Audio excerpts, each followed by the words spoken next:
right, guys, this one hack can make you hundreds, if not thousands of dollars on eBay. It's a simple hack, but it's something that he does all the time, and I think you just do it out of habit. You don't really know that you're doing it, but it is something that really can save you a ton of time and make you a lot more money. Okay, you ready for it? Guys, when you're doing your research on comps, your completed listings, that you go out and you find that item at a thrift store, a yard sale, make sure you are sorting the items by the highest prices that have sold, and I guess active too, but that have sold from the highest prices to the lowest prices. You can easily do that in the filtered section. Hit the filter button and it will allow you at the top of it. It says sort by.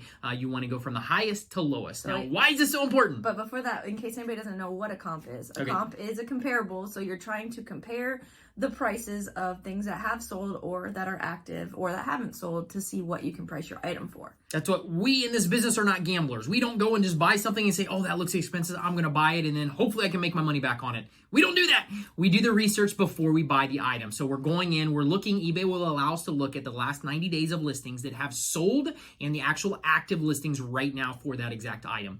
We do the research, those are called the comps, before we buy the item, and make sure whatever price they're asking for that item is legit and we can make a high profit on it because they're not asking that much for it. So why is looking at the highest price first plus shipping is what it is, highest plus shipping, why is that helpful? First of all, it's going to save you time. You do not have to scroll through 10s, 20s, hundreds of items looking for, because when you do look up an item, when you're looking for the comps, there might be a whole bunch of different things listed. So you might see something that's a owner's manual. You might see something that is a part listed with the same item's name. And then you have to sort through all that stuff to figure out what is my item going to be worth when I go to relist it. So that's the biggest thing. It's going to save you a lot of time.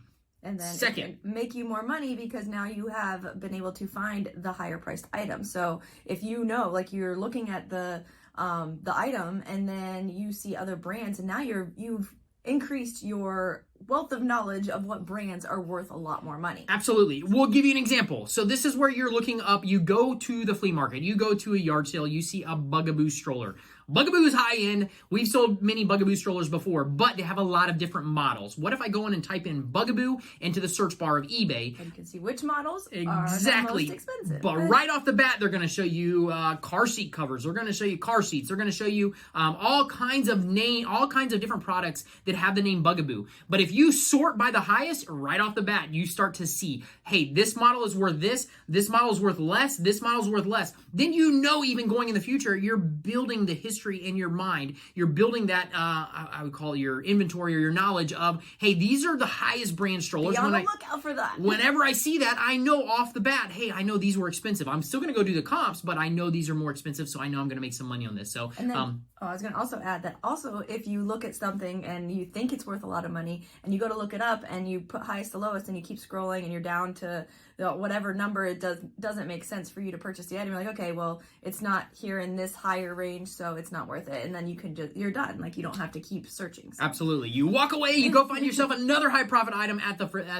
flea market or the thrift store, and then you do the same thing. Rinse and repeat. That's all you got to do. So hopefully this hack will save you guys. If you're not utilizing this, definitely start doing it. Sort by the highest items that have sold and the highest active listings. So you have a good idea of what those high profits are, or those high value items are. And then you look for those items for sure. And let us know if you're doing this already or if you haven't and if you're going to try it. So comment below. You guys rock. Have a great day. Bye.